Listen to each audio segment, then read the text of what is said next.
waxaan rabaa arrin dhacda uguba oo ayaduna dhacday inaan ka hadlo dhacdadii ka dhacday Siigaale dhacda uguba sida aad la socoteen annaga waxaa noo yimiday ugaas Maxamuud Cali ugaas iyo imaamka iyo xildhibaano iyo senataro waxay noo sheegeen inay jeclaan lahaayeen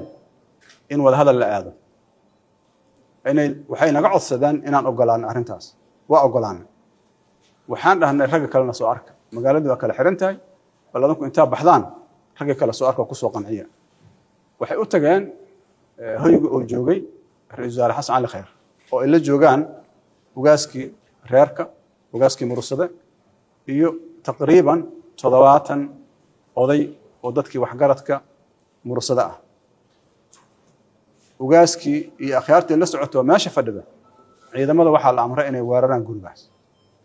arrintaas waa arrin uguba arrin hore u dhacday ma waxa la socotiin hubka lagu weeraray sida uu cuslay iyo sida uu ahay mid argagaxin leh iyo waxa lagu tala galay ilaaha ku mahadsan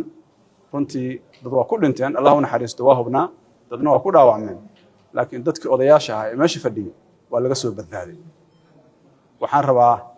beesha mursade inaan uga taxsiiyo arrintaas uga garaabo arrin uguba inay tahay oo maalinkeeda laga fariiso doono